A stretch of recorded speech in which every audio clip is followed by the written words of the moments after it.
depois por dentro tem uma textura diferente, que é um bocadinho, É um recheio, não é? é um bocadinho mais úmido, não é? Recheio de feijão verde. Embolachados com João Alves.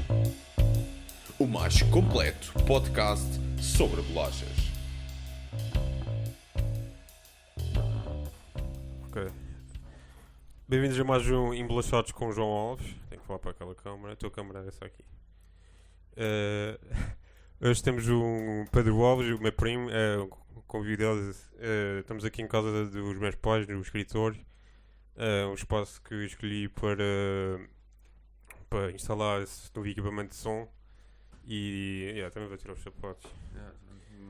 Não estou habituado a estar aí. Chega de mais próximo para. Fala um bocadinho. Sim, estás-me a ouvir bem. Agora estou a saber. Está-se bem.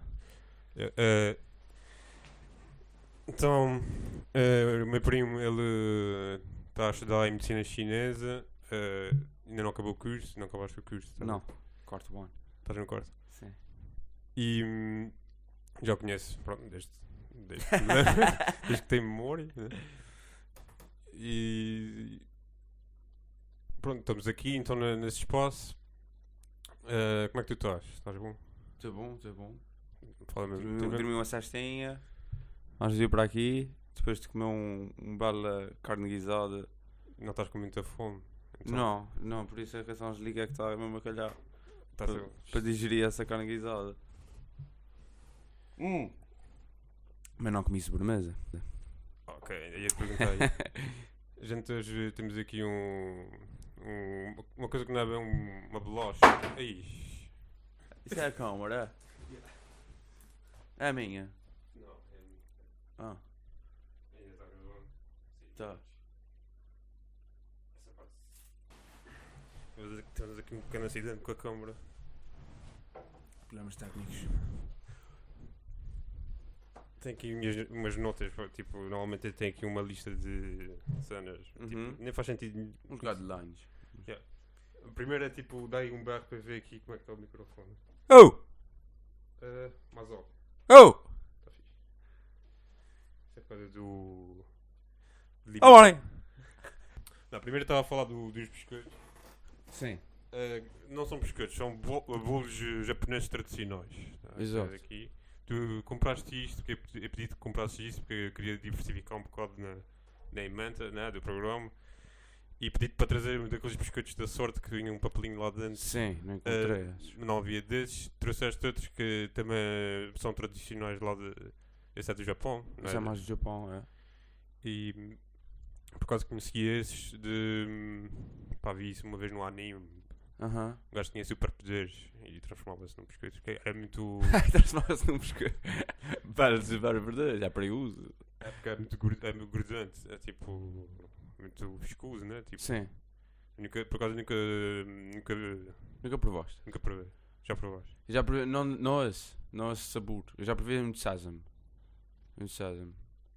E esse é de quê? Esse eu não vi bem de que era, mas esse aqui eu nunca provei. Deve ter pasta de sésamo também, mas esse não tenho bem a certeza. Não consigo também perceber. Mas já foi há bastante tempo, até por isso é que eu olhei para eles e disse, tinha saudades de comer isso, nunca mais comi. Uma vez. Vou começando de gente, se calhar pode tipo ir comendo de vez. Aqui a embalagem. Eu faço o zoom. Uhum.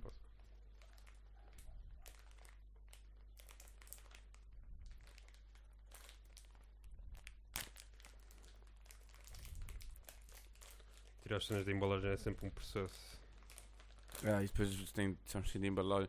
É o que eu reparei também, os chineses, mas essas lojas de Martim Muniz que estão cheias de bolachas e coisas, mas eles têm aquelas típicas bolachas que há embalagem dentro de embalagem, dentro de embalagem, dentro de embalagem, estão cheios de embalagens, é cheio de plástico e poxa, porque ainda menos, são um bocado menos sensíveis. E por isso também acontece no continente, a gente chega lá e aquelas bolachas estão dentro de um plástico, está dentro de um plástico. Isso é tipo dificulta às vezes para tirar o produto. Não é dificuldade, é plástico a mais, não é desnecessário, não é? Também. Para Mas o às vezes planeta. há aqueles pacotes que parece que um gajo demora tem muito trabalho a tirar a cena de pacote. Tipo, Sim, ainda por cima. Yeah. É uma cena mais chata. Uma sim, pessoa tipo, quer comer. mas a cena do ambiente, sim. Mas, tipo, às vezes é quase impossível de tirar. Se não tiver que ser com x-ato, não consegues tirar aquilo dali. Tá? Mas está ali tipo com os dentes e depois. Tipo aqueles pacotes de ketchup do Burger King que a gente às vezes quer abrir. E está ali, e parece que é impossível de abrir, ninguém abre aqui. Tipo, a única coisa que acontecer, tipo, cagares a roupa com um pacote de ketchup, tipo, está mal aberto. Às vezes, tipo, sai assim para o lado. Sim, capaz de ter acontecido. Já me Capaz de ter aconteceu acontecido. isso. Assim Eu não que- lembro também, mas já me Há aconteceu. de ter acontecido, de certeza. Não fica gravado no meu cérebro, nos meus neurônios de memória, mas de certeza que aconteceu. Está aqui um pratinho. Mas o que é? Não consegues ler? Não consegui perceber. A gente já prova, já Espera aí, vou percebe. dar a caixa e ver se consegues descodificar isso. Estou a aprender um bocadinho de chinês, mas japonês. As palavras da frente. Mas isso é chinês. Se calhar um dos japoneses, mas está. Diz aí que é Taiwan. Eu não sei Mas onde é que tem que. China. Taiwan o que é? É China, né? Taiwan é China. Mas o bolo é japonês. Japonês mochi. Deve ser uma adaptação. E o sabor diz aqui em chinês que é mirtilo. Estou a Ah, brincar. é? Sabe dizer mirtilo em chinês? Nem sei dizer banana nem morango. O que é que tu dizes uma palavra tipo um alimento que sabe? Um alimento. Shui é água. É um Água? alimento. Shui? Ok. Shui. Deixa eu ver. Deixa eu provar isso.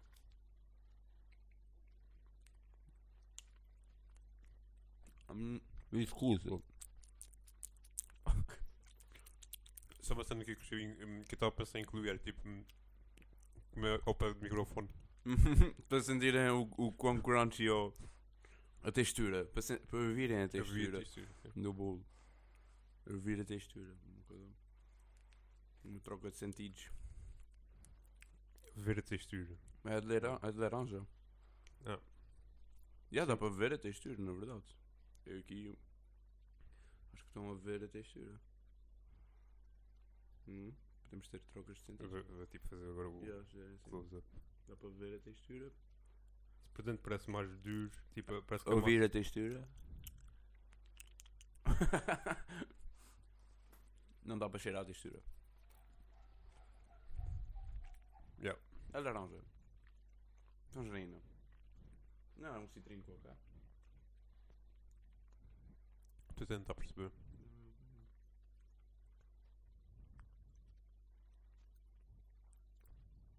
Pô, também vendem isso para a Europa. Não querem saber.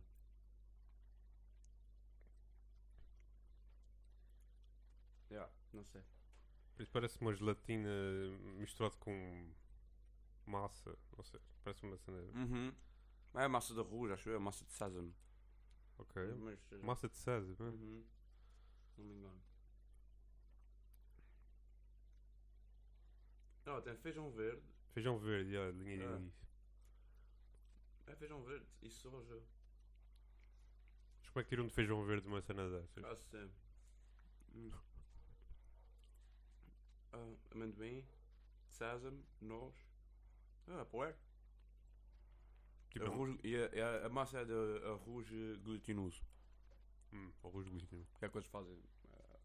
Deve Os doces é com arroz glutinoso ali na Ásia. O que é isso? Arroz glutinoso é um arroz que tem mais amido. Não sei, é mais pegajoso. Então conseguem fazer esse tipo de massa. Essa coisa assim. Mas isso vem de arroz. É massa de arroz. Mas eles devem passar por. É tipo. Deve passar por. O grão passa por um processo qualquer, né? E depois deve deitar fora alguma coisa e fica só com a massa, né? Pois, eu não sei se. Não, acho que o grão também entra. Não tenho certeza. Não, mas fica tipo homogéneo. A minha mãe Destrói, fazem uma papa. está no outro lado da divisão, deve estar de certeza a ver essas coisas. Pois que está colado à porta. Não, já abri só para ver. Isso agora é para fechar, para abrir ainda esquece. Não, isso é. Ok. Já tive por aí 5 minutos aí a tentar abrir uma porta.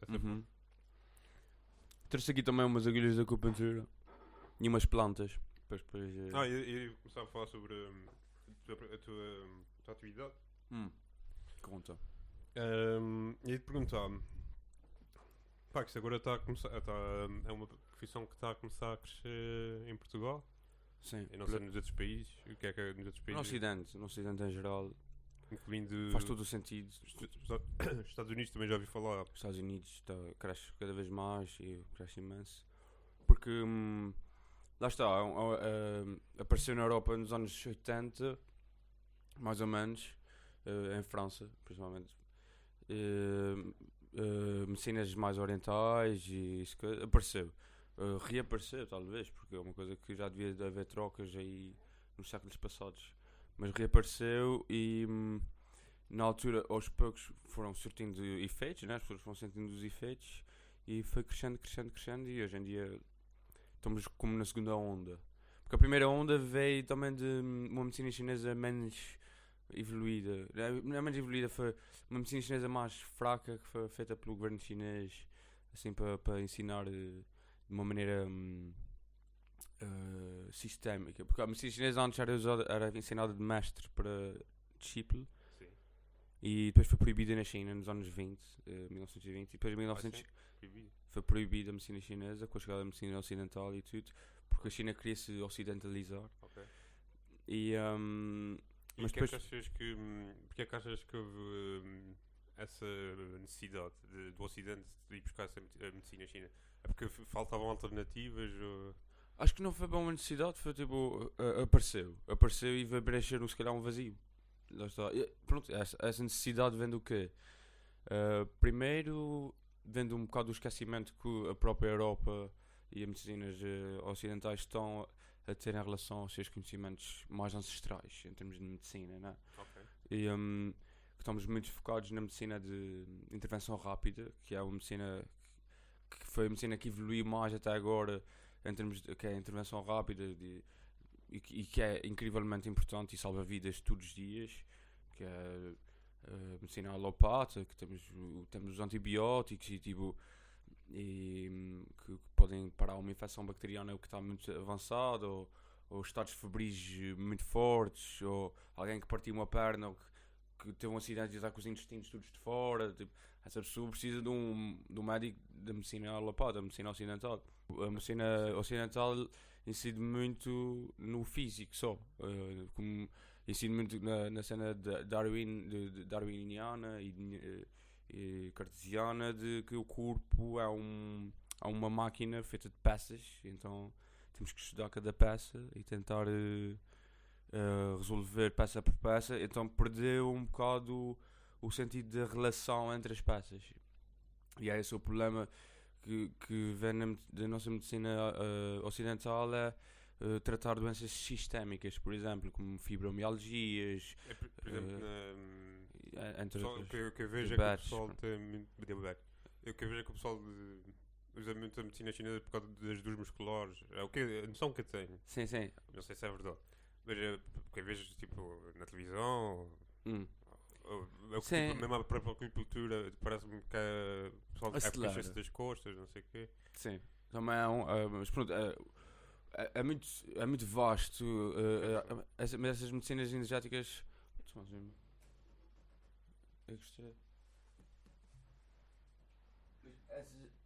As medicinas ditas energéticas ou holísticas, é mais se calhar a melhor palavra, são medicinas holísticas, tratam um espectro muito largo de patologias, principalmente pronto, é muito bom na dor, no tratamento da dor, principalmente crónico, na dor crónica, ou dor aguda também. Mas pronto, obviamente se eu partir a perna, eu não vou buscar um médico de medicina holística, eu preciso de um cirurgião. É isso que eu estou a tentar passar também. Mas a verdade é que se tem uma doença crónica, não vale a pena ir à medicina ocidental, porque o que eu vou ter é cronicidade para o resto da minha vida e dependência de medicamentos para o resto da minha vida. Okay. Porque doenças sistémicas, normalmente o que acontece com a medicina ocidental é ela não consegue perceber porque é que elas apareceram. Não sabem a causa. Enquanto as medicinas holísticas, nós estudamos e conseguimos entender a causa e tentar levar o corpo a um ponto de regeneração em que essa doença sistémica passe. Qualquer doença autoimune hoje em dia que se diz que não tem cura, eczemas, tiroidismos de Hashimoto's, doenças desse género, têm grande sucesso, infertilidade, têm grande sucesso nas medicinas holísticas e têm muito pouco sucesso nas medicinas ocidentais.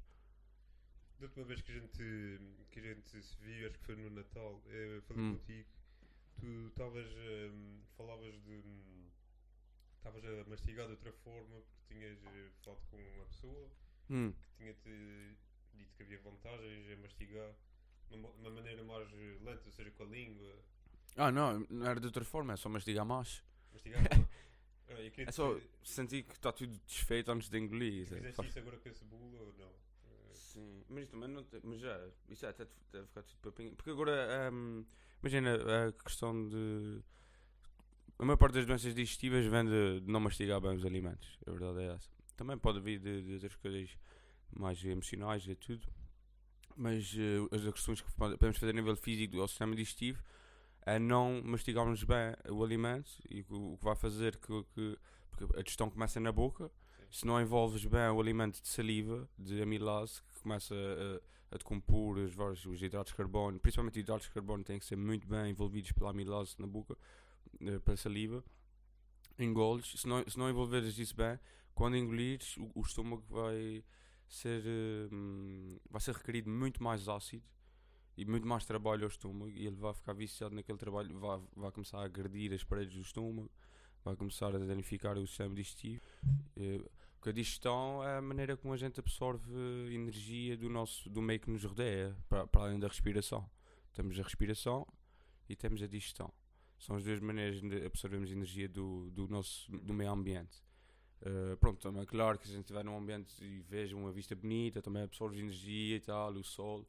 Mas principalmente, assim, acaba por ser nutricionalmente, os nutrientes que nós absorvemos do ambiente é através da digestão. Se não fazes uma digestão bem feita e não absorves bem os nutrientes, começas a ter carências nutricionais. Muitas vezes não porque estás a comer mal, mas porque estás com problemas digestivos, no intestino, ou porque não estás a mastigar bem. Perde-se na energia depois durante o dia, para lidar em certas situações. Claro. Tu, por exemplo, neste bolinho, se é um bolo que já vem desfeito ou requer mais mastigo? Requer mastigar. Isto tem hidratos de carbono, tipo o arroz tem arroz. Engolhas isso inteiro. Dá-te agora uma trinca, sabes? Não te sentes à vontade de engolir inteiro? Não. Pois, por isso então tens que mastigar. Mas será que as pessoas habituam-se a mastigar 2, 3 vezes e engolir?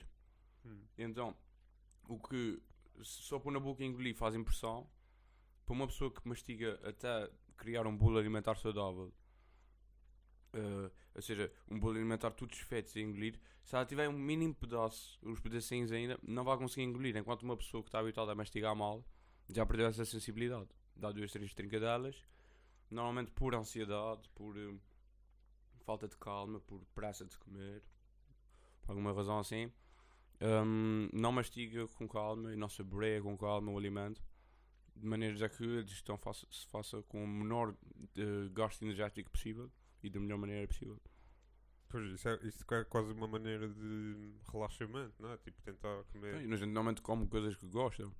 Eu tentei fazer isso durante um bocado, mas depois havia uma certa altura em que o meu cérebro tipo, desligava-se da atenção que eu tinha que dar àquele momento de comer, e habituava-se a pensar noutras coisas e comia praticamente rápido. E depois com o tempo fui perdendo essa habituação, essa tentativa que eu tinha de comer devagar. E muitas pessoas diziam, e também para além disso, muitas pessoas diziam que não gostavam de desfazer tanta comida porque depois o sabor começava a ficar tudo misturado, esquisito. Tipo, o sabor fica esquisito, foi o que as pessoas dizem. E não gostam de sentir a massa tudo em papa na boca. Sim, a gente também não vai ficar com a massa toda em papa. Por exemplo, um esparguete, não vais esperar que o esparguete fique tudo em papa. Sim. impossível, acho eu. Tem que haver tipo um Acho equilíbrio, eu. não pode ficar papa do papa, né? Sim, acho que. Imagina, até sentires que há um bolo alimentar homogéneo na boca. Não quer dizer que seja papa, lá está. Não. Até sentires que vais engolir um bocado de. Já está meio liquidificado, como se fosse, como se fosse a máquina de batidos. Ok. Um Tipo, tivesse uns pedacinhos, mas não é preciso. Pode dar uns pedacinhos. É um bocado, depende da sensibilidade. Depende da sensibilidade. Basta, tipo, comes e percebes. Mas quando achas que já está demasiado, está demasiado. Às vezes sou meio Acho que perfeccionista. qualquer pessoa, se estiver a mastigar com consciência a fazer qualquer coisa com consciência, vai engolir no ponto certo. Não é preciso, tipo, mas qual é o ponto certo? É mais ali, é mais ali. Acho que se estivermos conscientes no momento em que estivermos a mastigar, vamos engolir o alimento no ponto que o bolo alimentar estiver Yeah. no Acho que é ponto. isso. Acho que sim. Se estiveres atento e perceberes, acho que já está bom, engole. Não é tipo. Eu acho que a gente engole bolo alimentar ainda não no ponto quando estamos a comer à pressa. Temos muito o hábito de comer à pressa, mesmo sem tendo pressa nenhuma, né? Não sei porquê. Porque tínhamos muita fome antes. Ou o hábito, a ansiedade, tipo, coisas desse género. É habitual. Eu lembro perfeitamente que quando estava na escola e vinha a casa almoçar, para ir para o recreio, chegava a casa, comia em 5 minutos. Chegava ao recreio, eles ainda estavam a abrir as lancheiras do almoço e já tinha ido a casa a almoçar, bem, cheio de pressa. E na primária comia, acho que engolia a comida toda inteira, sabe? Tipo, não. Eu também era assim um bocado. Na cantina e no estúdio. Aquelas comidas às vezes não sabiam muito bem, então comia aquilo o mais rápido possível para despachar e fazer outra coisa qualquer que está ali na cantina. Depois também a experiência tudo à volta, né? Tipo, não sei, tipo, comes numa cantina cheio de barulho, aquele, tipo, cheio de gente, tipo, confusão que tens na cabeça. É diferente de comer tipo num sítio relaxado, na natureza, olhar para os passarinhos, não sei. Sim, Tipo, não é verdade. E não é só isso, a cantina tem que o pessoal está tudo a comer rápido para ir para o recreio. Não é, mas é mesmo isso. Tipo, estás a comer, o teu objetivo é basado ali, não é tipo, finalmente cheguei à cantina, finalmente vou comer. Tipo, não é tipo, ainda estás no processo de chegar ao recreio. Tipo, a verdade é que os alunos a gente passa horas e horas sentados e normalmente tipo, não é, a gente não gosta de estar sentados tanto tempo. Queremos ir para o recreio e a cantina é o último passo, então a gente quer só passá-lo, não queremos tipo aproveitá-lo, na verdade. Pois. Se a gente quisesse estar lá na cantina a saborear a comida, a gente ficava lá a falar como fica numa jantarada, fica comer devagarinho e tal, pede mais um bocadinho e tal. Só que a gente vai à cantina que é para pegar direito. O que é que se pode fazer para, não sei, fazer melhores cantinas, calhar? O que se pode fazer é não ficar tantas horas sentado na sala de aula. Também. Isto é bem pensado. Depois quando chegar a hora de comer estás cansado e agora sim vou-me sentar e vou comer, não é tipo. Não. Se a gente se cansasse, se fosse atividades, porque estar a falar da cantina porque é primária, né? O segundo ciclo, coisa assim. Sim, ainda por cima, eu pelo menos falo para mim que eu saía tipo à 1h30 da tarde, cheio de fome, ia para lá, também era a praça, mas era tipo, tinha tanta fome, queria encher o estômago rapidamente. Também é muita fome, é isso tudo. E depois é cansado. Mas se tivesses cansaço físico, eu acho que primeiro sentavas-te lá, mesmo que tivesses fome. Eu acho que a educação poderia mudar muito, principalmente na primária, de estar sentado para estar mais horas em pé do que sentado. Mais horas em pé do que sentado. Acho que lá os estudiosos do ensino e da educação haverão de saber melhor do que eu, mas acho que haveria-se de preparar um ensino em que se ensinasse todas as disciplinas e todas as coisas e mais algumas. Acho que falta muito parte de cariz cívico na primária, de ensinarem coisas de cariz cívico, sexual, inclui-se no cariz cívico. Não, exato, é tipo a parte de pessoa, jogos que façam entender as crianças o que é bom trabalho em grupo, jogos que façam entender as crianças que não é bom julgar o outro, ou que é bom conhecer o outro, ter curiosidade pelo outro, ou, tipo, jogos que tenham como objetivo final formar civicamente os alunos. Isso não existe. No programa, no currículo da escola do primeiro ao 12º ano, não existe. Existe uma disciplina que é a formação cívica que serve para a gente saber se vai levar o recado para casa ou não. Não. Mas se calhar vais aprender. O assunto que é uma aula na matemática porque estão a dizer para ele aprender a fazer contas. Mas se lhe disserem, se calhar, o que é que, olha, estimularem para uma coisa mais prática, pronto, não sei agora, mas uma coisa que depois vai envolver aquele que sabe a matemática, ele vai começar a aprender a fazer contas. Mas ele precisa daquela parte mais prática. E essa parte, porque a gente, basicamente as escolas dão-nos água sem a gente ter sede para beber água. E se fosse ao contrário, se nos dessem a sede primeiro e depois nos dessem a água, acho que a gente ia bebê-la com muito mais e absorvê-la de uma maneira muito diferente. É o que nos fazem mesmo nas universidades começam-nos primeiro a dar aquele ensino teórico tudo. Lembro-me quando estive em engenharia, era aquele ensino teórico pronto, a gente, quem tem interesse em física e tudo, que gostava daquela parte da física, mas aqui as câmaras estão a ver.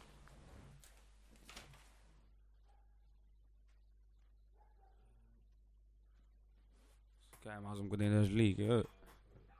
Que vi uma vez isso e fez-me todo o sentido. Que é a escola hoje em dia está muito feita para matar a criatividade. Sim. Primeiro tens a arte no bottom line das prioridades do ensino.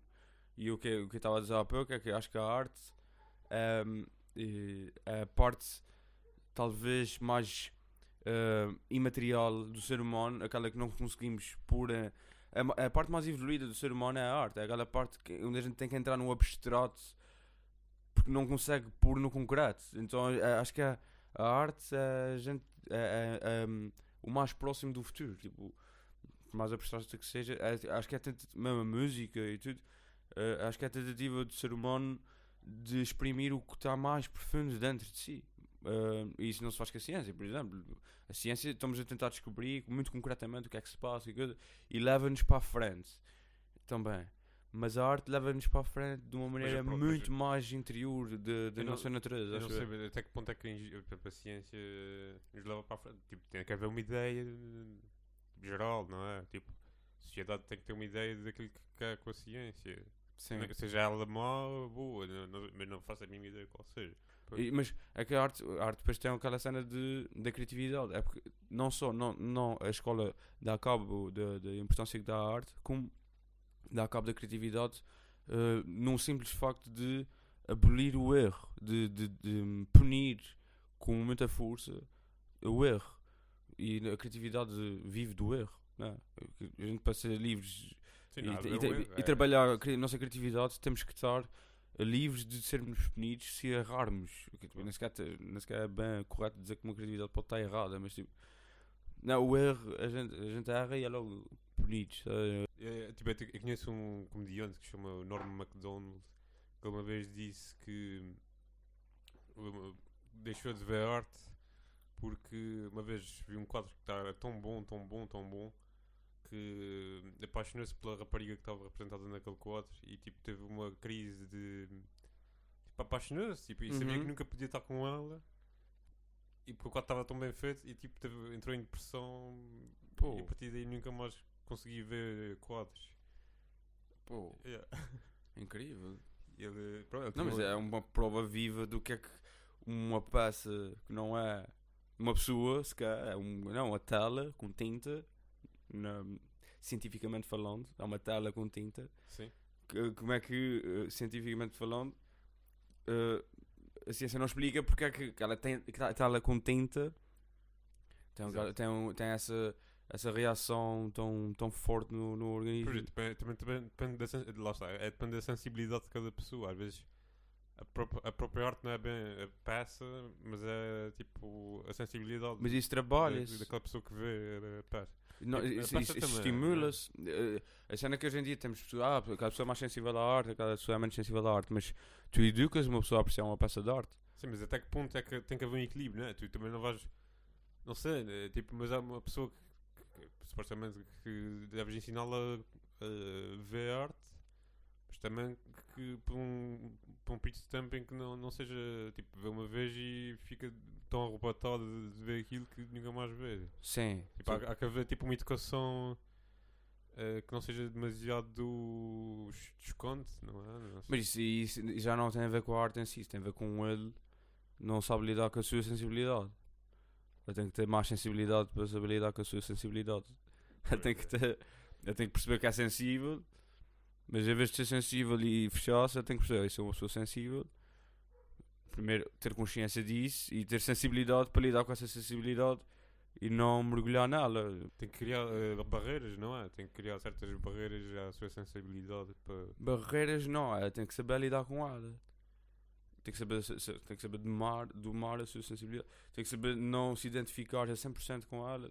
Lá está, são trabalhos que se calhar são feitos, se calhar também deveriam ser feitos nas escolas, que eram trabalhos de mais consciência, de mais ver, de não se identificarem tanto com as suas ações. A gente precisa se identificar com os nossos pensamentos, com as nossas ações e com as nossas emoções, mas não tanto, nem tanto nem tão pouco. Sim. Não é? Ou seja, é aquele distanciamentozinho, Tem que haver muito distanciamento. um mini distanciamento, não um distanciamento, não é aquele distanciamento que é, vamos distanciar, então vou sentir menos. Não, eu vou sentir a mesma, mas sei que isso passa, Sim. sei que não é eterno. E ter consciência, ok, de ter consciência, estou a sentir isso, é fortíssimo, mas já não é real. E esse sentimento que eu agora te percebo, não vou conseguir estar a cada mulher, ok, mas isso vai passar, tipo, não é eterno, tipo, lá está, nada é eterno, tipo, não vai ficar, se ele tiver consciência disso, pronto, lá está, acaba por ser tipo, exercícios em várias isso acaba por ser trabalho em várias áreas da inteligência humana, em que acho que a educação, o nosso modelo educativo trabalha só muito na parte intelectual, Claro. matemática da nossa inteligência humana. Então estamos cheios de pessoas que não sabem lidar com a sua sensibilidade, não sabem lidar com as suas emoções, não sabem escrever um texto sequer, tipo, pessoas que acabam se calhar com média de 18 um ensino superior, o ensino secundário, mas não sabem escrever um texto decentemente, não sabem, não se conhecem ou não conhecem as suas emoções, não sabem lidar com o outro, não sabem trabalhar em grupo, não sabem ser empáticos. Pronto, isso são capacidades humanas que devem ser estimuladas. Se não forem estimuladas, tal como qualquer outra capacidade, como o intelecto, elas mingam, e a gente vive numa cidade com muitas capacidades humanas muito mingadas. E que nisso, eu gostei dessa parte que tu disseste tem que haver uma distância, tens que saber ganhar essa distância, tens que dar distância à tua sensibilidade para saberes apreciar a arte, não é? Uhum. E acho também que tu, para saber essa distância, lá está, a escola tem que te deixar errar, né? Tu tens que mergulhar um bocado, Uhum. ou tens que sentir tristeza para saberes que não podes deixar, não podes continuar a viver aquela tristeza. Sim, acho que a gente deve sentir ao máximo as coisas, mas também não se identificar com elas. Tipo, ok, eu estou a sentir isso, mas mas não perder a consciência. Eu estou a sentir isso. Não é só a vida é isso. É tipo, eu estou a sentir esse sentimento, está a acontecer na minha vida, vamos sentir. Amanhã é outro dia, tipo, pronto, amanhã. Ter consciência que eu estou a sentir esta emoção. Não é tipo só isso está a acontecer, está tudo na merda. Também tenho um exemplo de um artista que uma vez fez um desenho que era de uma ilha feita de vidro. Tá a ver? E a ilha tipo parecia icebergs, só que eram tipo lâminas de vidro. E ele dizia que aquela ilha não era habitável, era uma ilha inabitável. Porquê? Porque as pessoas tinham noção do perigo. E a ilha, apesar de ser uma ilha cristalina, muito, muito bonita, muito atraente, visto ao longe, era uma ilha que não podias aproximar. Depois é uma ilha muito perigosa, não é? Tipo, é essa noção do perigo. Uma pessoa tem que ter essa noção do perigo das coisas, por mais atraentes que elas possam ser, tipo, tens que reservar uma distância. Sim. E acho que isso deve ser uma coisa que se treina, não é? Tipo, Pois a maneira como tu sabes, lá está, a gente, como o cérebro humano tem várias gamas de capacidade. A gente não pode usar o intelecto para certas coisas, como não, o intelecto matemático, que é muito potente na nossa sociedade, não podemos usar para descrever certas coisas da emoção e vice-versa. Se calhar, para decidirmos se formos matematicamente ou é uma coisa que nos atrai, é bonito, mas o que é que nos impede de ir para lá? É um instinto, talvez um instinto, ou o instinto atrai-nos, mas também o instinto faz-nos desconfiar, porque as coisas... Pois tu basicamente dependes do instinto, isso é o que é mais difícil, tipo... Sim, mas o instinto desenvolvido, penso que não iria para uma coisa, iria desconfiar de uma coisa que fosse tão bela assim. Acho que não vai logo, a não ser que fosse bela realisticamente. O caso é uma pratada de comida muito boa que cheira muito bem, tu não vais pensar que aquilo está envenenado. Tens instinto, por mais desenvolvido que esteja, tu vais comer aquilo, vais-te consolar e depois morres no fim. Mas Sim, estou a perceber. Tipo... mas acho que há coisas que temos que ir lá, tocar, sentir que está mal para ver. E se não conseguirmos, pronto, acaba. Mas acaba.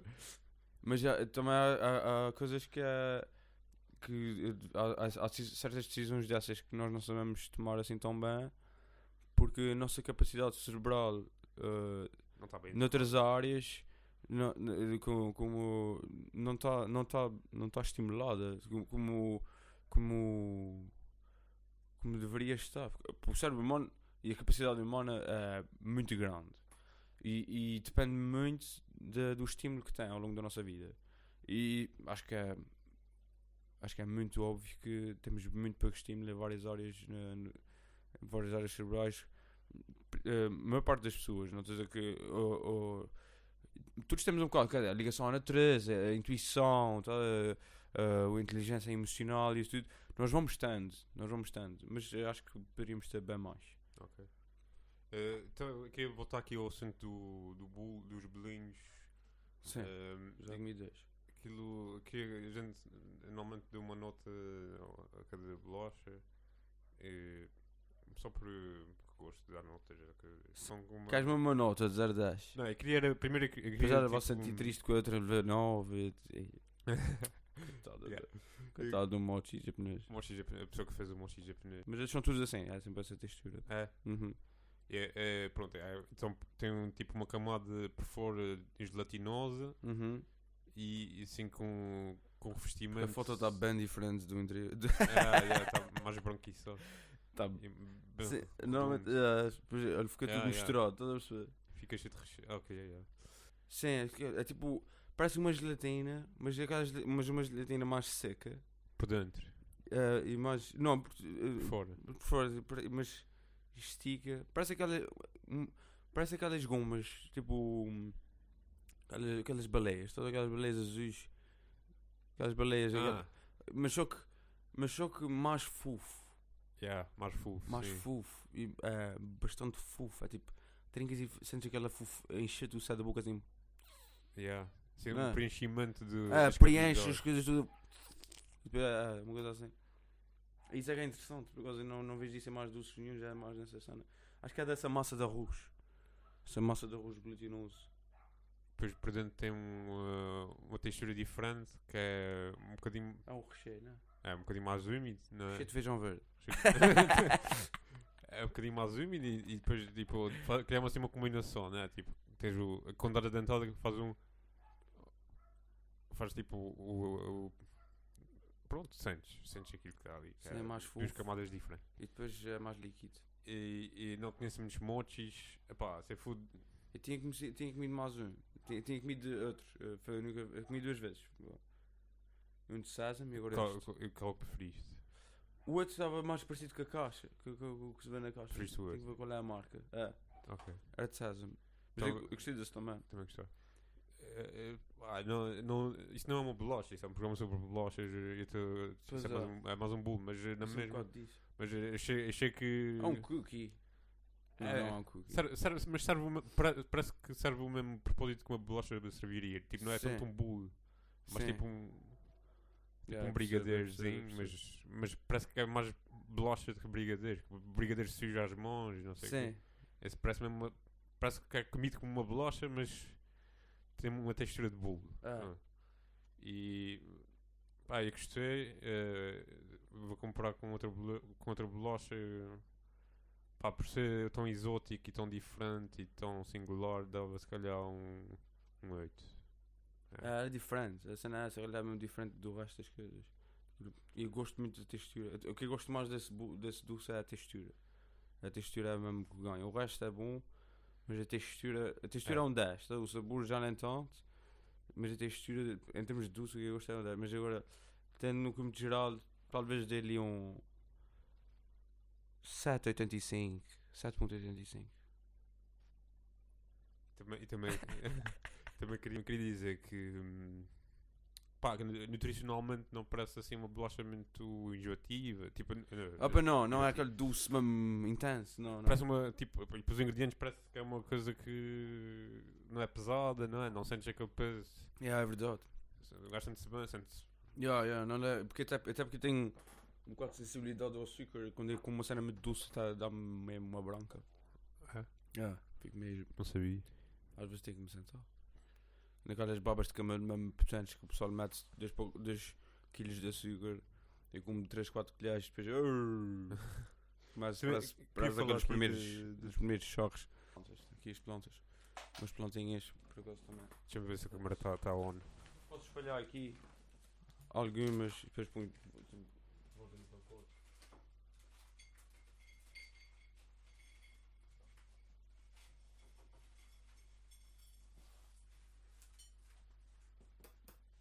Mas pronto, tem esses frutozinhos assim. Isso é para quê? Isso são várias. Isso é uma fórmula. A gente faz fórmulas. Porque, estudamos as plantas a nível. O que é que elas fazem no corpo. Pronto, a medicina chinesa baseia-se muito.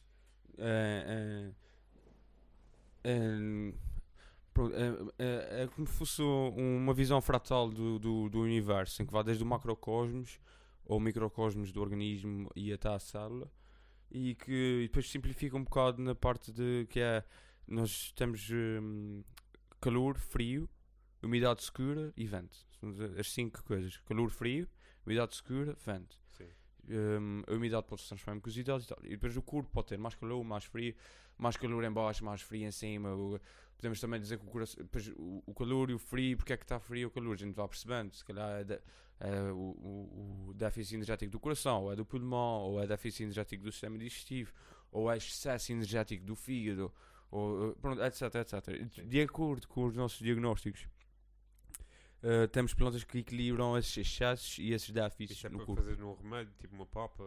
Não, isso coce 20 minutos e isso faz uma decocção, não é um chá, a decocção que é quando se faz o cozimento das coisas. Sim. E depois toma-se 2 vezes por dia após as refeições. Após a refeição, após a de manhã e à noite. Tipo um remédio. Chá. Okay. Imagina, pega nessas plantas, normalmente E não é em algum efeito plantas. secundário, tipo, não sei Imagina, se se for mal prescrito, os sintomas podem começar a piorar. Obviamente, imagina uma pessoa que tem insónias e que tem o sistema digestivo aos saltos, com más digestões e que tem irritabilidade, etc. Se ele fizer uma má prescrição de plantas, os sintomas podem piorar. Se fizer uma boa prescrição de plantas, ela pode começar a dormir bem, pode-lhe passar as enxaquecas, pode-lhe passar os problemas digestivos e aos poucos, pronto, lá está, bem prescrito faz milagres, Sim. que não são milagres, mas que são E tu é o que acontece. prescreves essas coisas? Sim. Sim. Tens E algum normalmente não site? prescrevo em plantas, isso em plantas é para mim, porque eu gosto de conhecê-las, de prová-las, porque a gente estuda, o sabor é muito importante, porque o sabor tem uma reação energética no organismo. O picante traz-te energia para o exterior, que ficas vermelho, coisa. O amargo traz-te energia para o fundo, o ácido é astringente, tipo, o ácido, como uma coisa ácida, arrepias-te, né? Fechas os poros, tipo, a reação, o corpo tem uma reação, a energia do corpo tem uma reação aos sabores, mas pronto, não só aos sabores. E tens algum tipo, o que é que tu fazes para promover? Tens um contacto, aquela coisa assim, tipo, Facebook, números? Eu não tenho nada nem online, não tenho nenhuma página ainda, como ainda estou a estudar, mas se sentirem... Era tipo amigos e familiares. Sim, amigos, familiares, e têm sido esses os meus pacientes. É também esse o caminho que eu quero Amigos de percorrer. amigos, Pois, irmãos de ok. amigos, e coisa. Só vamos chegando assim. E pronto, eu no início até tinha coisa, não vou dizer que. Não, porque, tens que falar que estás em medicina chinesa, coisa, mas eu não quero estar a fazer publicidade. Mas a verdade é que agora eu sinto-me cada vez mais, a partir do momento que vou vendo resultados positivos, Sim. sinto-me cada vez mais que é a minha obrigação, como é a obrigação de todas as pessoas que sentem que sabem algo, dizer ao mundo que o sabem, depois isto pode ser útil para alguém. Por Sim. isso, quanto mais dizer. Por isso, se alguém que precisar ou que estiver com uma doença crónica ou que estiver com problemas que vá ao médico e o médico diz que não é nada ou tipo, não sabem bem o que é, podem falar comigo. Acho que o meu problema, acho que o problema também é dar trabalho, né? Tipo, às vezes dá trabalho ter que promover e tipo, ter que cumprir as expectativas que os outros depositam em ti, né? Normalmente qualquer pessoa que vai ter não. contigo tem uma expectativa. Sim, eu vou fazer o melhor. A expectativa não pode ser mais do que eu espero de ti que faças o melhor que possas. E é o que eu faço. Por isso eu não me preocupo com essa parte. Pronto. E também ias mostrar aí umas agulhas. Tem aqui as agulhas. Isso é para. Mas normalmente eu não prescrevo as plantas assim, para a pessoa ter que fazer o chá e nem nada disso. Isso é para mim, porque quero conhecer as plantas melhor. Então, normalmente o que acontece é, vem em pó.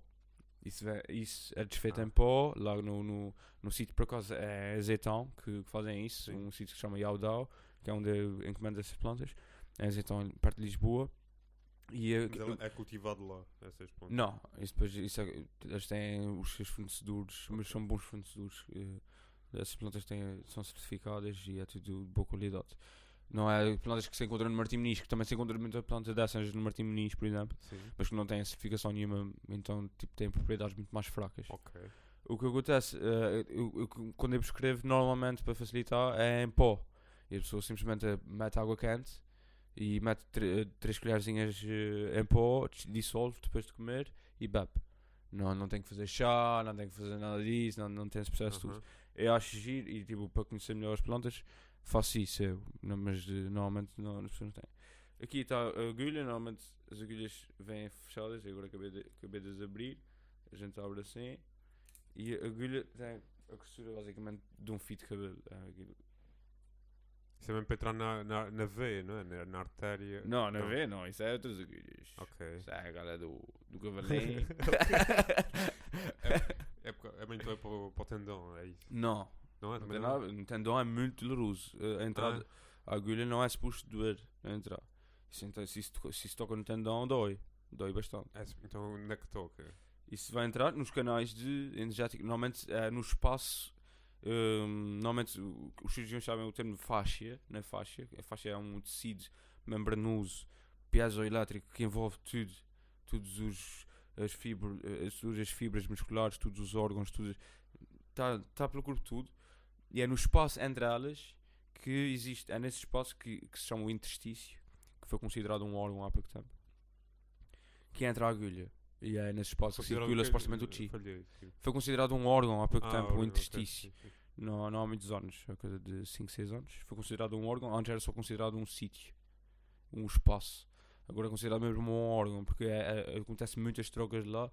É por lá que acontece metástases de cancro, é por lá que acontece também trocas entre a linfa, o sangue, o sistema nervoso. E é por lá que circula o chi, a energia muito falada em medicina chinesa, ou o prana, que é o mesmo nome. Porque todas as medicinas holísticas falam de uma energia. Todas elas têm um nome diferente, mas todas falam dessa energia. Em medicina chinesa chama-se o chi.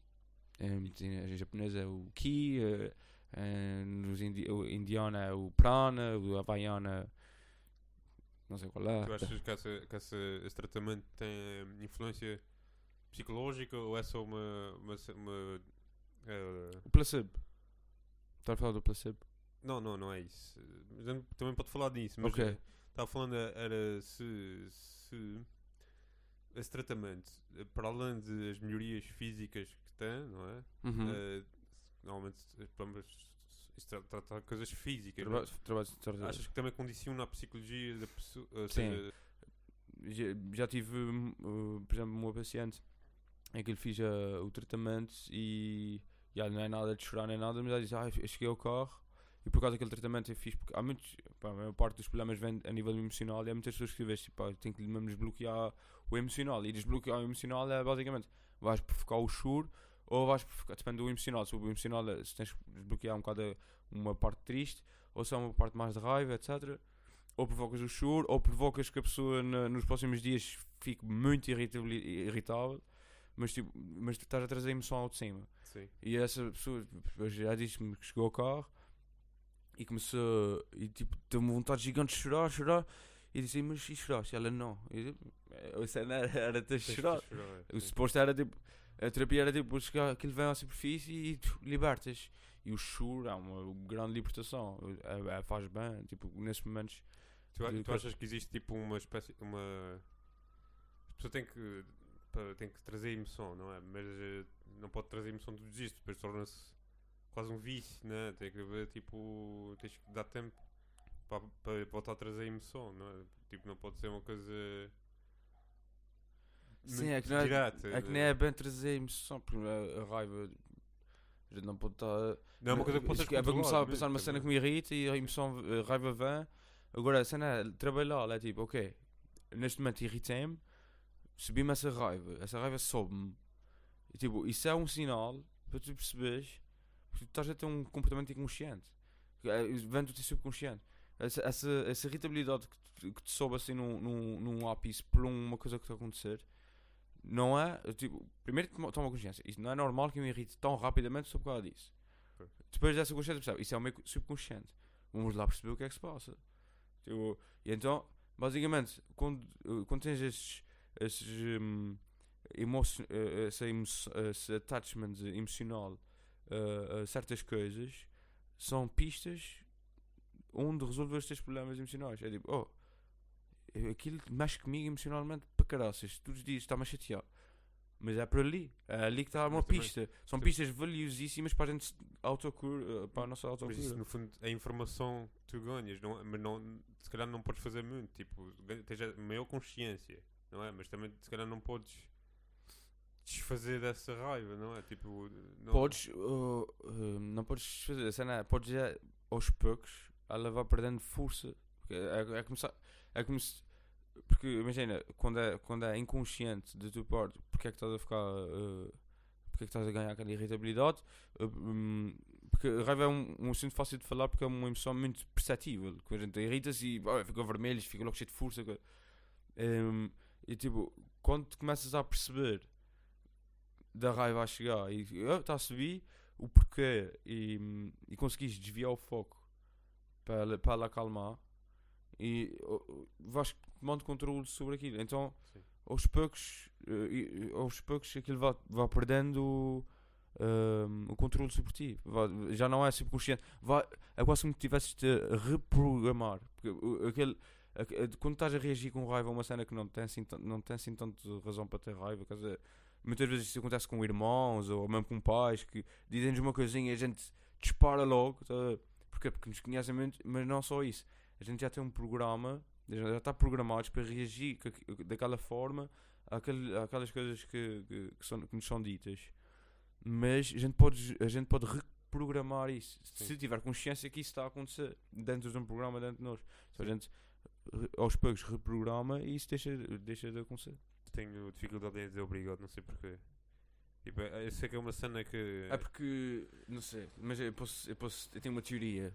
Eu gosto muito de teorias, teorias não exteriores, mas feitas para mim, porque lá está, a gente tem sempre teorias sobre coisas, mas pode não ser real. Mas uma teoria para mim é quando eu digo obrigado, porque eu também já tive isso, é tipo, obrigado, tipo, às vezes parece que não é assim sincero o meu obrigado, tipo, porque ainda não me sinto na obrigação de dizer, eu não quero que seja forçado, por isso não digo. É mais isso. Das duas uma, ou realmente não sentes que seja razão para agradecer, ou então se achas que é razão para agradecer, mas tu não te sentes que é porque não estás ainda a apreciar antes de agradecer. Pois.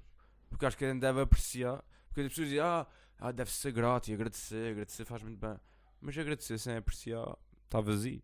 Pois é isso. Não, a gente tem que primeiro aprecia, depois agradece. Obrigado pela comida, porque realmente eu sei que vou ficar sem fome. Mas depois de provar, que a gente diz mesmo, pá, está mesmo bom, obrigado. Aí é que, Sim, aí é que sim, sai é mesmo que aquele vem, obrigado cheio. Quando tu vês que a comida está mesmo boa, depois de apreciar, um agradecimento sem apreciar é um agradecimento vazio e não faz muito E sentido. às vezes, mas noutro sentido, quando não faz sentido, às vezes parece que para a sociedade funcionar, as pessoas têm que dizer certas mentiras uns aos outros Sim. para fazer o outro sentir bem, não é? Tipo, Politeness, né? Aquela educação. Educação, exatamente. etiqueta. Diz-se obrigado. Diz-se obrigado. Isso é porque isso às vezes é uma coisa que é difícil, mas tem que se dizer, não é? Tipo, não sei explicar, tipo, eu não vou deixar de dizer obrigado. Sim, é como a conversa de chacha também. Aquela conversa de chacha. Há muita gente que eu já fui contra a conversa de chacha. Que é aquela conversa que é tipo, não tem nada. Mas tipo, na verdade, se não houver conversa de chacha, também se calhar não chegas a uma conversa decente. Sim. Não, é tipo, eu já tive aquela cena, conversa de chacha, paciência. Só sempre uma conversa. Mas normalmente começas com conversa de chacha com pessoas que não conheces, né? Tipo, Claro, é. e se calhar aos poucos a pessoa é que vai dar confiança, os dois vão e depois se calhar aprofundam, tipo, na conversa. Há sempre aquela conversa que não tem muito jeito, mas vou ganhando o jeito lá em Lisboa, que os lisboetas são tesos para a conversa de chacha. Tem esse poder da conversa de chacha toda, conseguem estar ali durante uma hora em conversa de chacha tranquilo. Um gajo começa sem saber o que é que ela disse. Depois já perdi a minha conversa de chacha toda, por acaso. Já não tem mais opções. Foi o tempo, foi o de onde é que tu és. E depois vais conhecendo um bolinho ou outro da terra de um e da terra do outro. Diz, Isso é uma capacidade que eu não consigo. Eu não consegui evoluir na conversa de chacha o suficiente, porque canso-me muito facilmente. Tipo, eu não sei, mas eu costumo. Se calhar reajo mal. A conversa de chacha. É tal como reages mal, é um obrigado.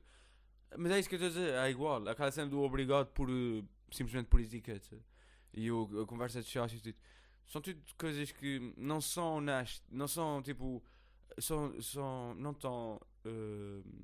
Não são verdadeiras nem falsas, eu acho. Estão ali no meio. Estão no teste. Estás a ver? É tipo. Epá, obrigado, pronto.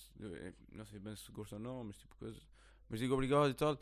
Estão ali, estão na área de conhecimento. Estás em área estranha. Quer dizer, conversa de chacha é tipo, a conversa está a acontecer, mas acho que na verdade não estás a ouvir a conversa. O que interessa é estás a ler, estás a fazer linguagem gestual, estás a absorver a linguagem gestual da pessoa. Se calhar, na conversa de chacha percebes ali uma ideia ou outra mais profunda da pessoa, se calhar vês, identificas-te ou não.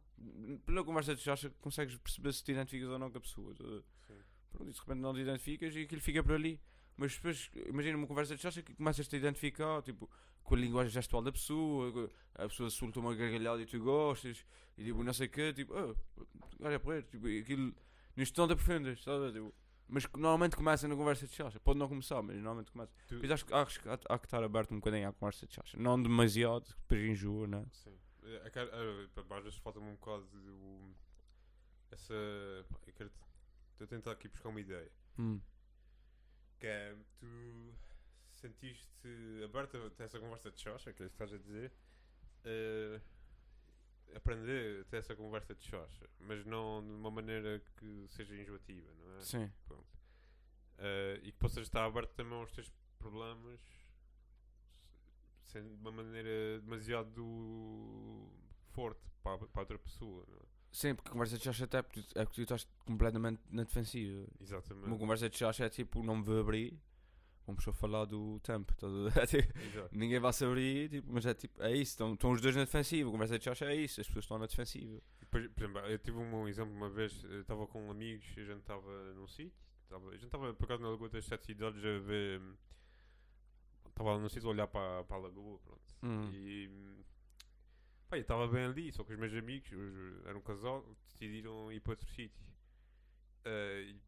E disseram, olha, a gente não vai para ali. E tipo, falta-me nesse momento um poder de conversa de chacha, dizer, podem esperar um bocadinho, estou aqui, preciso descansar mais um bocadinho.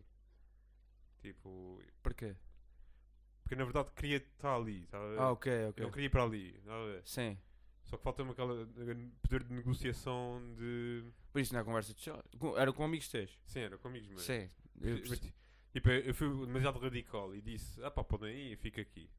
Aham. E falta-me tipo o entre. Sim, é Tipo- porque. Eu percebo. Mas aí isso não é bem conversa de chá. Aí é mais. Dizes. Imagina, tu querias que eles ficassem ou não? Queria. Então isso é mais. Não expressão total do que tu queres dizer. É algum. Sim. Tu é que estás a entrar na conversa de chacha, mas poderia, se não entrasses na conversa de chacha, era o melhor a fazer naquela altura. É tipo, mano, não, pô, está-se tão bem aqui, vocês fiquem para aí. Não, a gente quer ir para ali. Pô, se vocês quiserem ir, podem ir. Eu curti vocês ficassem por aí, mas eu vou ficar aqui mais um bocadinho. Honestidade. Tipo, Sim, sim. Podia ser. aí não é. Aí acho que é o oposto da conversa de chacha. Não, porque aí, tipo, o que se calhar. Até ficaste com receio, tipo, não nos vais chatear, dizer que quero que eles fiquem Sim, aqui. é que a conversa de Xoxa estava a ser dita para mim, cá dentro, Sim. e eu não estava a expor exatamente aquilo que queria. Também às vezes as razões. Isso é outra coisa, mas é outra coisa diferente. Às vezes as razões para que tu queres fazer uma coisa são tão embaraçosas de se dizer que não queres dizer. Uhum. Tipo, há coisas tipo, não sei. Mas, Sim. na altura, por exemplo, eu estava a gostar de. Tinha muitas flores. Uhum. Eu estava a gostar de olhar para as flores e Sim, observar as flores. sim, exato, estavas tranquilo. Estava mesmo a gostar de estar ali, mas não queria dizer, olha, eu quero ficar por causa das flores. Sim. Estou embaraçoso. Sim, Tipo, sim. Tu não queres dizer porque também sabes que a pessoa não vai compreender aquilo que tu. Depende, mas tudo achar é o problema é esse, é que toda a gente pensa que a gente está com pessoas normais à volta e que só gostam de coisas normais, porque ninguém quer dizer as coisas anormais que não gosta. Até ao ponto que toda a gente vai ter a coragem e a confiança de dizer as coisas normais que não gosta. E aí a gente vive num mundo com muito mais cores. Sim. A gente vive num mundo que tem a possibilidade de ter muito mais cores do que tem hoje em dia. Passa só pela coragem das pessoas em serem livres, dizerem o que, expressarem-se na totalidade. E acho que é o que falta nas escolas também. A questão de ensinarem as pessoas e estimularem as pessoas duas coisas. Uma, que é a mais importante, é expressarem-se totalmente. Não terem medo de julgamento do próximo e expressarem-se totalmente, porque isso é o que é mais importante. Porque só assim é que a gente conhece o que é que cada um trouxe muito para a elevação da espécie humana, que a gente está aqui a evoluir, não é? A gente precisa saber o que é que cada um traz. Expressarem-se totalmente, número 1, e o ponto número 2 é não julgar o outro e ajudar o outro nessa expressão total. Sim. Acho que se começa a se abrir, a verdade é que abrir e vais rasgar é como tirar uma contratura. Tens que partir aquele músculo todo, aquilo parece aquele 2 dias a seguir dói muito, mas depois passa. E voltar a encontrar uma harmonia, mas muito mais elástica, muito mais densa, muito mais sólida. Porque é verdadeira até o tono. As pessoas deviam ser verdadeiras até o tono. Acho que era tão importante para a nossa sociedade. Lá está. E somos frutos da nossa educação.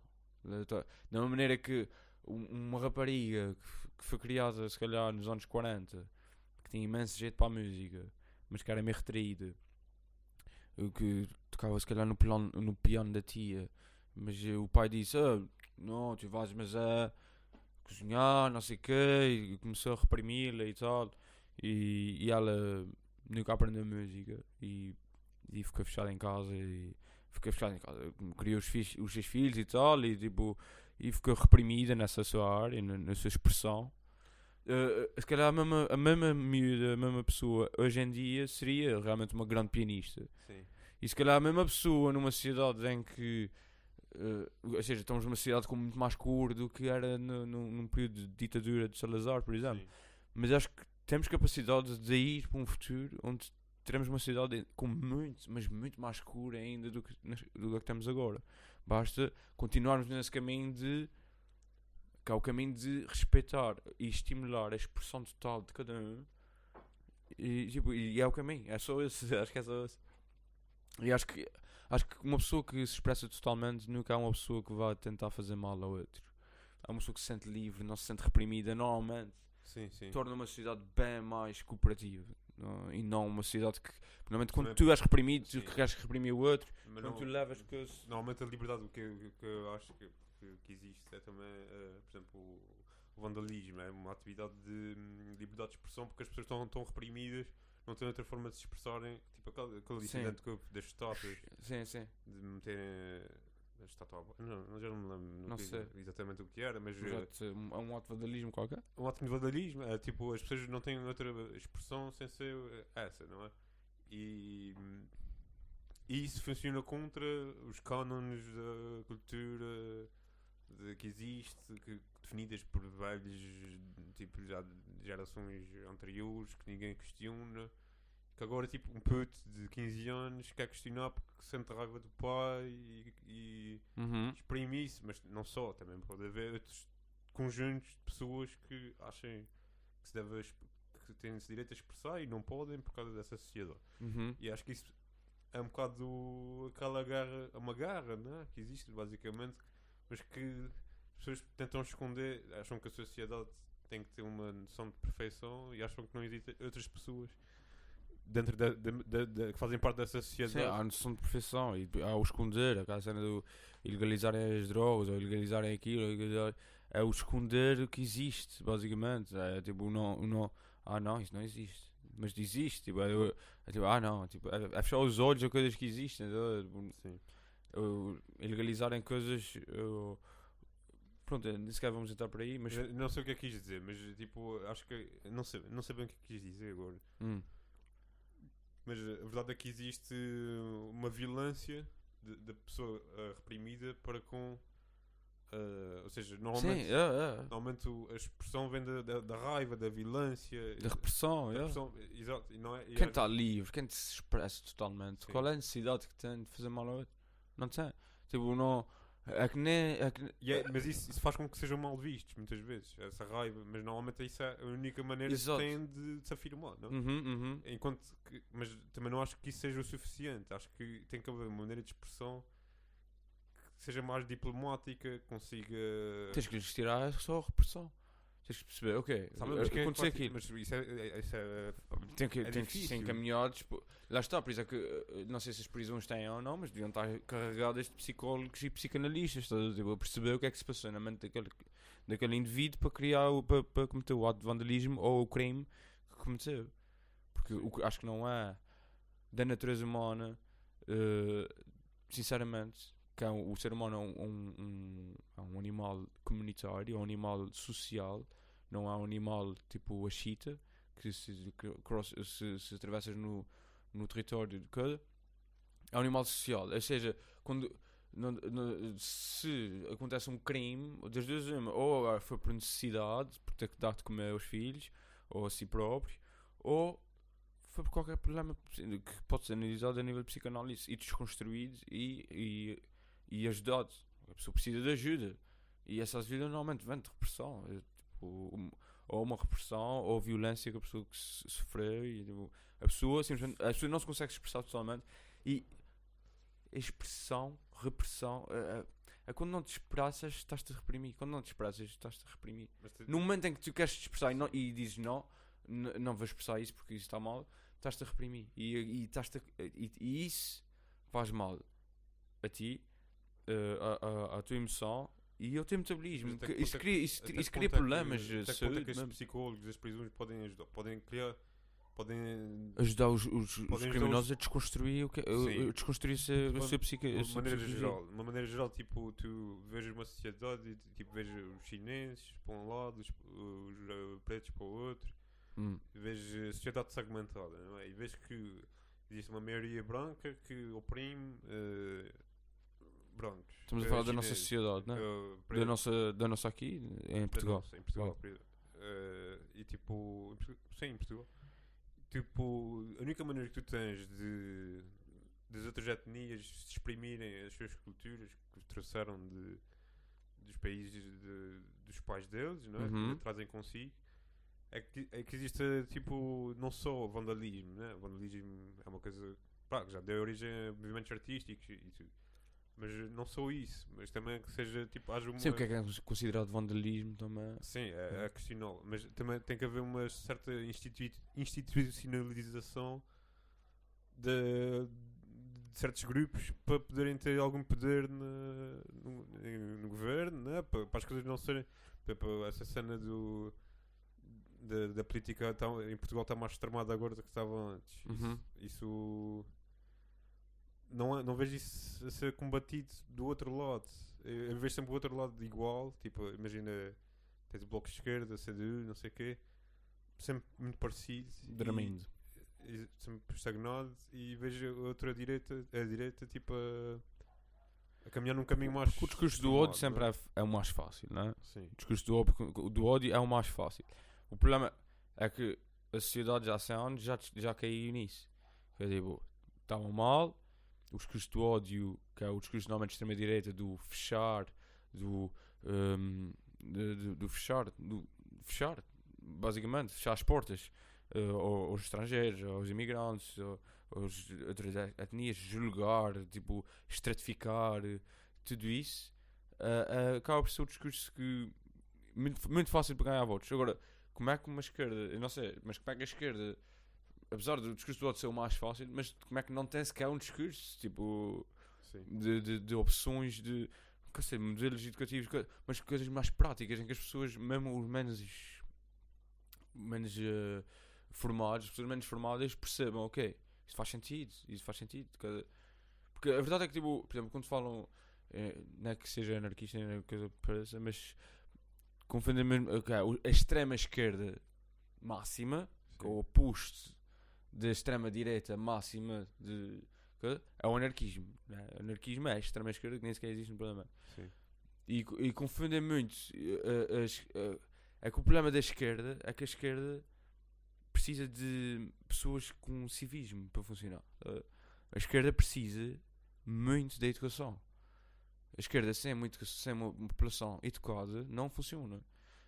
E a direita funciona de qualquer maneira. A direita funciona com escravos e funciona com pessoas que não têm informação nenhuma. Porque são regras impostas e divisões e estratificações e coisas. É como se fossem God. Sim. É mesmo assim.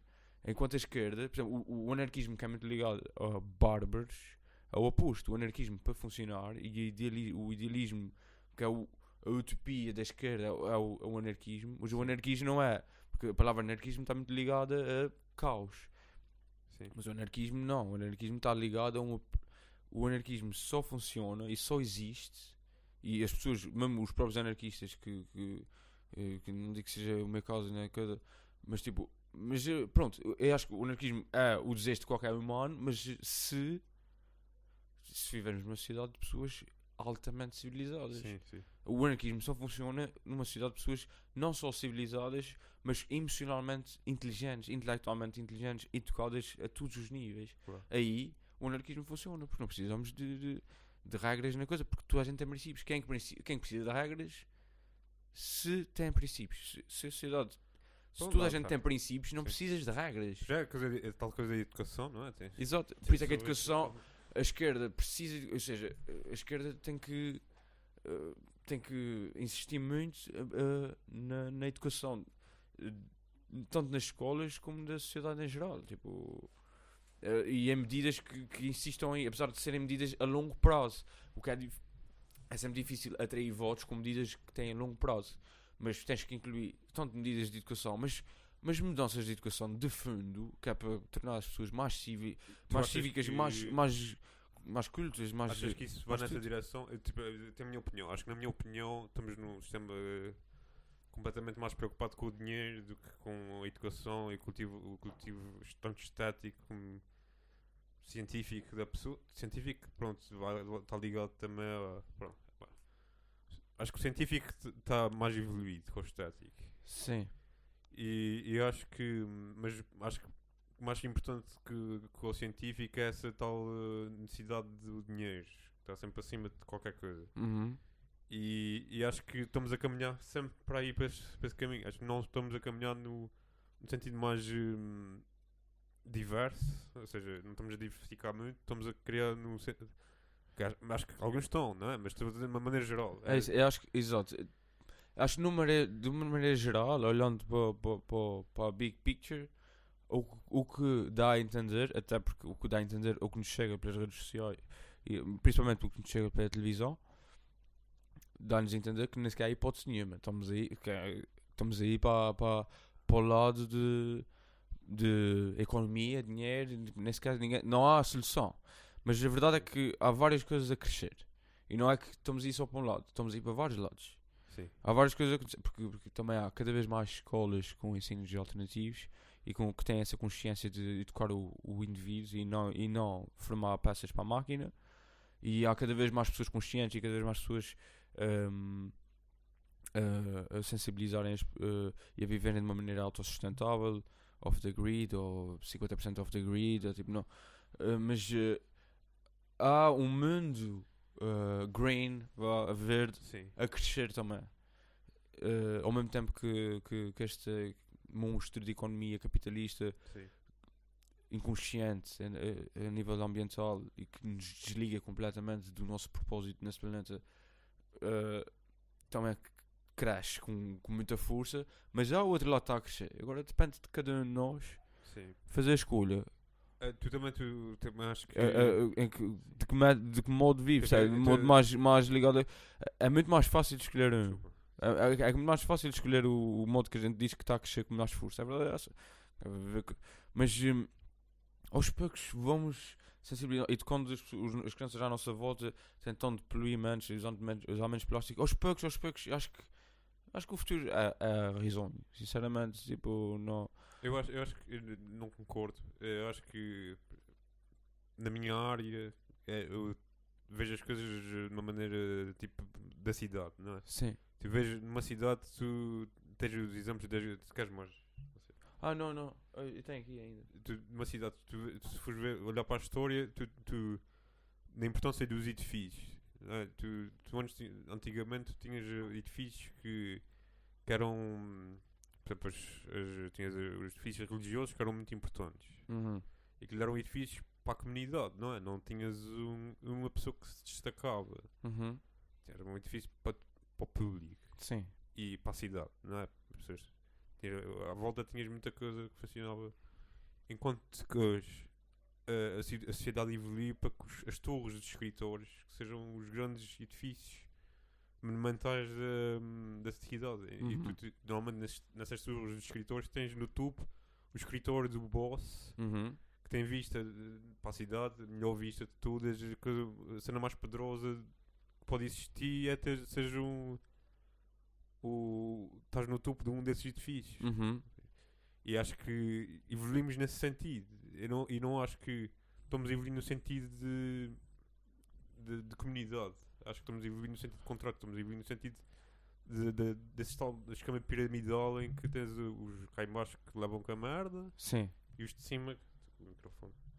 Acho que a sociedade estabelecida está a evoluir nesse sentido. O que eu digo é que há uma sociedade paralela a crescer. Sim. Todos os dias. Claro. Comunidades a formar, etc. Importante. Sim, é isso. Não, é isso que eu estou a dizer. Tipo, dentro da raça humana, há cada vez mais seres humanos também a viver de outra forma. E tipo, é verdade que essa coisa escolha tanto, tipo, essa coisa que tu disseste, é verdade, tipo, estamos cada vez mais em pirâmides. Mas até, não sei se já viste um documentário que é muito interessante, que é The Third Industrial Revolution, a terceira revolução industrial. Eu já ouvi falar. Né? E é um economista muito conceituado que é conselheiro a Merkel, o Obama, mesmo o presidente da China, pedem-lhe conselhos a nível económico. Ele foi um dos grandes responsáveis pela transformação económica na Alemanha.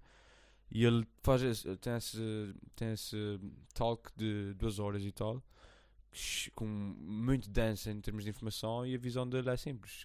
O capitalismo foi importante para chegarmos até aqui tecnologicamente, mas que está a chegar ao seu fim, principalmente o capitalismo na forma de torre, na forma de pirâmide.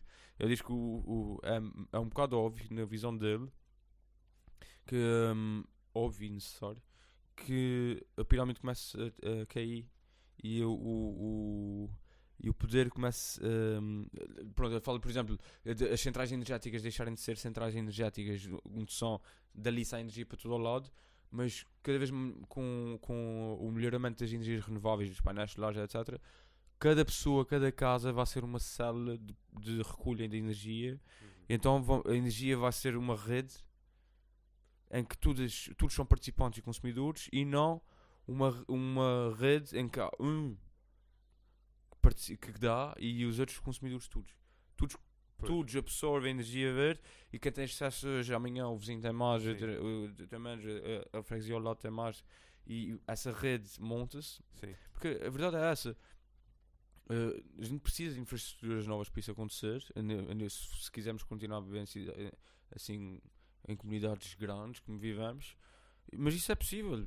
A gente não tinha uma rede de estradas como temos hoje em dia há 30 anos atrás. A gente não tinha uma rede antes do telefone existir, Claro. ou da internet, que não tem muitos anos. Não havia qualquer tipo de infraestrutura para a internet nem para o telefone.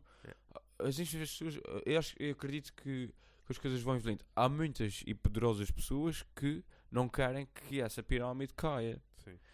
É uma guerra, no fundo já não sabe o futuro. Sim, a Mas, gente não sabe o futuro. O que eu acho que o mais importante que é que o grande problema hoje em dia também é um bocado as pessoas estarem um bocado desligadas, principalmente da natureza. Tipo, as pessoas dizem, o vírus, o corona é um vírus, mas a gente é que é o vírus desse planeta, não é? As pessoas dizem muito isso.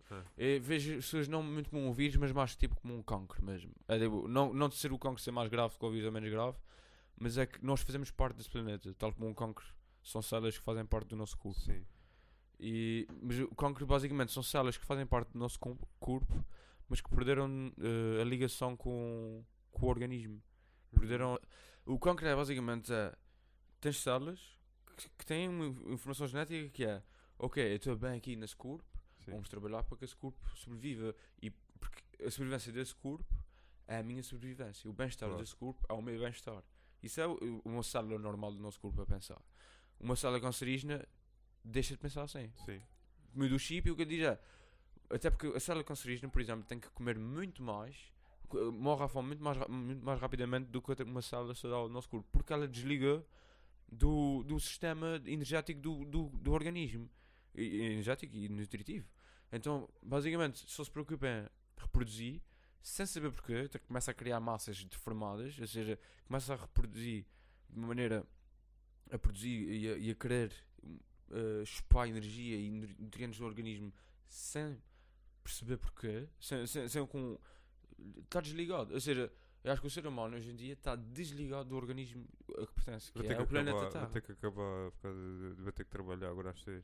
Está-se bem. Mas pronto, para terminar, só para dizer assim, só para terminar, o ser humano, para deixar de ser um cancro, tem que voltar a ligar ao organismo, que é o planeta Terra. Temos que ir mais à natureza, temos que sensibilizar, levar as nossas crianças ao mato, ao mar, ao mato, ligação com a natureza, e aí as pessoas vão estar sensibilizadas e não cometer crimes ecológicos e sociais e tudo isso que é o que se está a cometer. Mas eu acho que o futuro é risonho. Para mim, eu acho que o futuro é sempre bom. Obrigado por teres vindo. Obrigado pelo convite. Fiquem aí para o próximo episódio. Não fiquem aí, mas não percam o próximo episódio. Dizem Lembra desta agulha ali. Força aí, tchau. Tchau, tchau.